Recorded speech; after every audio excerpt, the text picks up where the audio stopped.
लोए सब साहुन एसो पंच मोकारो एसो पंच नमोकारो सबे पाव प्रणासनो मंगलाणंच सबे सिंह पड़े मंगवै मंगल नमन। श्री आत्म शमन रतन गुरुवे नमः। श्री आत्म शमन रतन गुरुवे नमः। आत्म गद्दी को मेरा भाव भरा वंदन नमन। परम दयालु परम कृपालु कर्नाटक गज केसरी आराध्य गुरुदेव के पावन चरणों में कोटिश वंदन नमन। तप का दिव्य वरदान देने वाले मम आराध्य गुरुवरिया श्री प्रवेश कुमारी जी महाराज साहब के पावन चरणों में कोटिश वंदन नमन। 311 उपवास द्वारा विश्व कीर्तिमान स्थापित करने वाले तपाचार्या तप चक्रेश्वरी परिवर्तनी गुरनी मैया श्री मोहन माला जी महाराज साहब के पावन चरणों में कोटिश वंदन नमन। मेरे जीवन पर अनंत उपकार करने वाले धर्म का दिव्य दान देने वाले आराध्य गुरनी मैया के पावन चरणों में कोटिश वंदन नमन। स्नेहिल प्रिय छोटी साध्वी, इस पावन प्रांगण में आए परमात्मा के प्यारे प्यारे भक्तों, हृदय के आंगन में आप सभी का स्वागत करती हूँ। अभिनंदन करती हूँ आप सभी की श्रद्धा का, अनुमोदन आप सभी के सुंदर भावों का और धन्यवाद है। आप सभी ने पुनः अपने आप को इस धर्म प्रांगण की ऊर्जा से जोड़ा।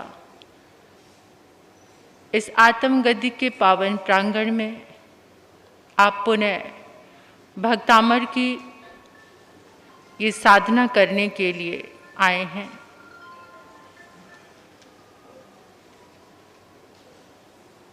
भक्तामर की आराधना से हमारे जीवन के रोग शोक आदि व्याधि अगर विश्वास और श्रद्धा के साथ इसे अपना लिया जाए, अपने आप को समर्पित कर लिया जाए, तो आप जो चाहें वो हो सकता है। हमारे संकल्प में एक ताकत होनी चाहिए, वो सब कुछ हमारे सामने उपस्थित हो जाता है। क्योंकि सृष्टि के कण कण में आज भी ऐसी ऊर्जा विद्यमान है, जैसा तुम्हारे भीतर भाव है वही वही पुद्गल, वही मैटर, वही एनर्जी तुम खींचते रहते हो दिन भर में। जैसा भीतर चल रहा है, भीतर की एनर्जी बाहर की उसी एनर्जी से कनेक्ट होकर उसी को अपने भीतर में आत्मसात करती है। जैसा हमारा अंतर है वैसा ही बाहर का मैटर खींचकर हमारे पास आ जाता है। तो पुण्य भक्तामर के 45वीं गाथा की आराधना रोग निवारण, शोक निवारण, किसी भी तरह की आदि व्याधि, सबसे ज़्यादा अगर मनुष्य को कुछ परेशान करता है तो वो रोग ही है।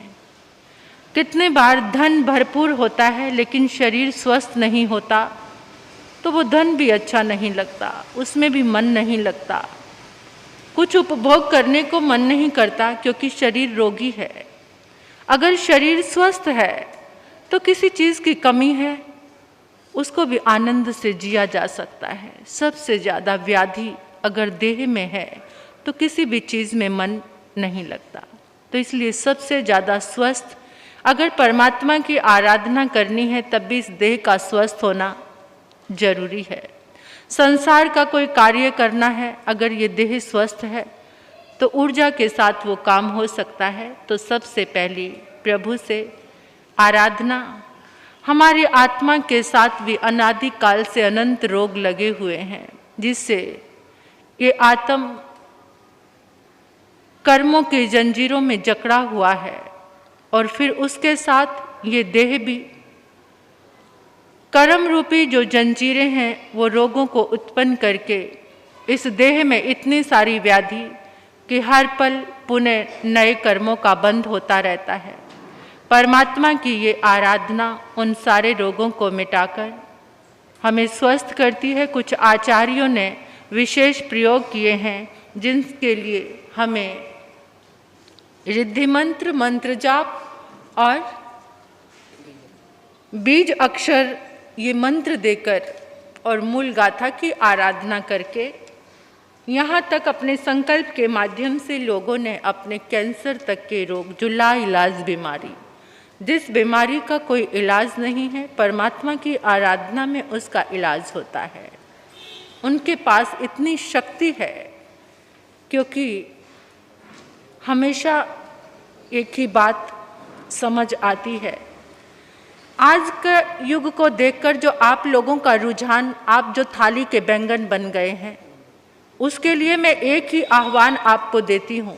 जहाँ देखते हो वहाँ लुढ़कते रहते हो। ना खुदा ही मिला, ना विशाले सनम, ना इधर के रहे ना उधर के रहे। दो दो नाव में जो पांव रखते हैं, डूबानंग डोबियानंग, डूबते रहते हैं वो। लेकिन आप लोग सिर्फ एक श्रद्धा करो अरिहंत परमात्मा पर, तीर्थंकर भगवान पर, वो सर्व गुण संपन्न। उसके बाद कोई गुण नहीं बचता, उसके बाद कोई ऐसे शुभ पुद्गल नहीं बचते जिससे किसी और चीज का निर्माण हो सके। चाहे वो विद्या है, चाहे वो कोई भी गुण है, तीर्थंकर परमात्मा अनंत पुण्य से परिपूरित हैं। केवल आप इतना सा अक्षर बोलते हो, तीर्थंकर परमात्मा मैं आपके पुण्य का आलंबन लेती हूँ, लेता हूँ, तुरंत आपकी ऊर्जा उनके साथ कनेक्ट हो जाती है। अरिहंत के आराधक कहाँ कहाँ डोल रहे हैं, हैरानी होती है मुझे। कहाँ कहाँ जाते हैं, कहाँ कहाँ भटक रहे हैं, किसको किसको खुश करने में लगे हुए हो। एक तीर्थंकर को मना लो, सारी दुनिया खुश हो जाएगी। एक तीर्थंकर की भक्ति कर लो, सारे देवी देवता उनकी सेवा बजाते हैं। अक्सर मैं आप लोगों को ये बात कहती हूँ, मुझे लगता है 10 दिन तक आपके ऊपर असर रहता है, फिर कोई आकर मिलता है, मैं फलां दरगाह पे गया था। पागलों की तरह मुंह उठाकर उधर चल पड़ते हैं, अपनी तीर्थंकर शक्ति को भूल जाते हो। क्या है ये, समझ नहीं आता। विरासत में मिला है तुम्हें ये धर्म, आंखें खोलते ही। तुम्हें कोई मेहनत करनी नहीं पड़ी, तुम्हें कोई कुआं खोदना नहीं पड़ा। खुदा हुआ आंगन में कुआं मिल गया तुम्हें, जिससे शीतल जल तुम पी सकते हो। लेकिन फिर भी तुम भटकते हो, तो इससे बड़ा दुर्भाग्य कोई और नहीं है, कोई और नहीं है। याद रखना, ये दुनिया की चीज़ें दुनिया में मिल जाएंगी, लेकिन तुम्हारी आत्मा को पावर देने वाले, तुम्हारी आत्मा को कर्मों से छुड़ाने वाली एक ही शक्ति है, अरिहंत शक्ति, तीर्थंकर शक्ति। उस शक्ति का आलंबन लेकर अपनी श्रद्धा को मजबूत करो। एक श्रावक जी थे अमृतसर में, साधु संतों को शास्त्र पढ़ाया करते थे। हरजस राय जी नाम था उनका, शास्त्र पढ़ाते थे। संत आते थे उनके घर में शास्त्र पढ़ने के लिए, श्रावक थे वो। एक संत आए तो पढ़ाते पढ़ाते एक गाथा आई। उस गाथा में आया कि इस गाथा की आराधना कर ली जाए तो लक्ष्मी कभी घर को छोड़कर जाती नहीं, श्री से संपन्न हो जाता है वो। संत ने जब पूरी क्लास कर ली, पढ़ लिया, आगम ले लिया, तो जाते जाते वो कहने लगा, श्रावक जी मैं आपसे कुछ कहना चाहता हूँ।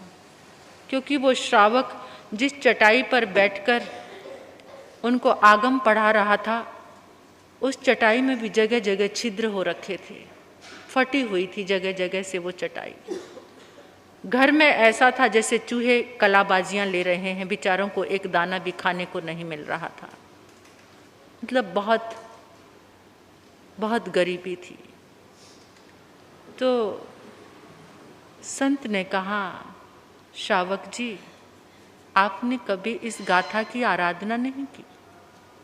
श्रावक थे वो, सुन लेना, साधु संतों के अंदर छिद्र देखने की तुम्हारी आदत जो पड़ी हुई है, लेकिन अपने भीतर नहीं। कि हम श्रावक के किसी पलड़े पर ठीक बैठते हैं या नहीं, हम अपनी जिह्वा से किसी साधु संत की निंदा करने के लिए तो तैयार हो जाते हैं। क्या हमारे भीतर में श्रावक के 12 व्रतों में कौन से व्रत में हम परिपूर्ण हैं? ठीक है, आज के इस पंचम काल में दोष सभी के अंदर है। मैं ये नहीं कहती कि हमारे अंदर दोष नहीं है, बहुत सारे दोषों से ये जीवन भरा होगा, लेकिन फिर भी धिक्कारते हैं ऐसे दोष जब आते हैं तो उनकी आलोचना करते हैं। रोता है कभी कभार दिल। इस युग को, इस परिवेश को देखते हुए आज के इस भौतिक, मैं सरल हृदय से आपके सामने ओपन कर रही हूँ, सब बात अंदर नहीं रख रही, कपट और छल नहीं। जो दोष लगता है वो स्वीकार है। सरल हृदय से अपना पाप जब स्वीकार होता है तो पाप पुण्य में बदल जाता है।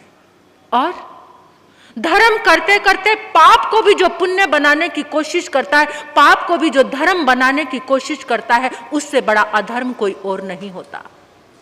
मेरे दिल में अंदर दोष है और मैं आपके सामने शेर बनकर कहूं नहीं मैं सही हूं बाकी गलत है, तो यहां पर क्या होता है? मेरा सारा धर्म अधर्म में बदल जाता है, सारा सौभाग्य दुर्भाग्य में बदल जाता है।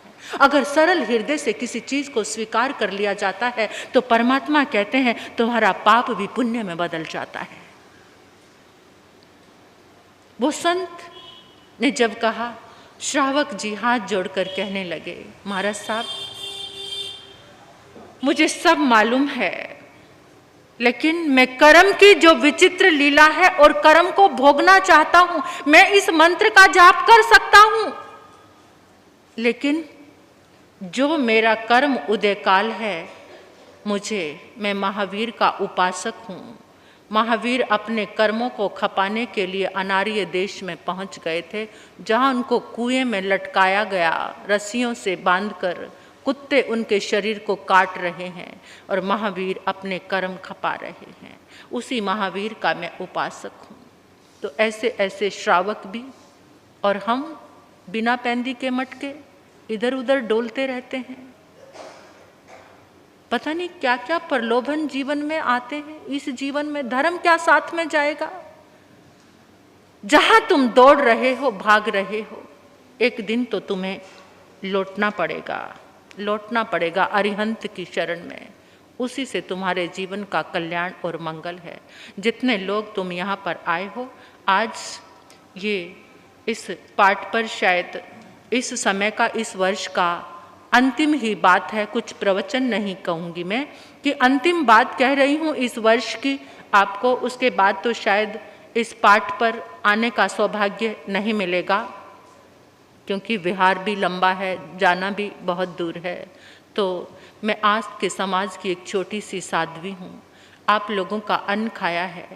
मैं इतनी सी बात आपको कहना चाहती हूँ कि अरिहंत तीर्थंकर परमात्मा की शरण में रहना, भटकना मत।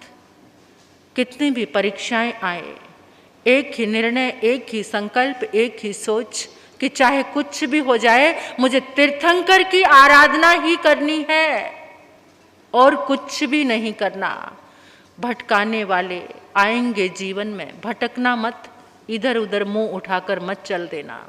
जिसे आत्म की शरण मिली हो, आत्म के चरण मिले हों, उनको कहीं कोई भटके तो फिर क्या कहेंगे। इसलिए कुछ बातें ज़्यादा ही कह दी हैं मैंने आपको, उनको स्वीकार करने की कोशिश करना। ये मैंने इसलिए आपको कहा है कि मेरे अंतर दिल में तीर्थंकर परमात्मा के लिए बहुत समर्पण भाव है। दूसरा कोई और नज़र नहीं आता मुझे उनके सिवा।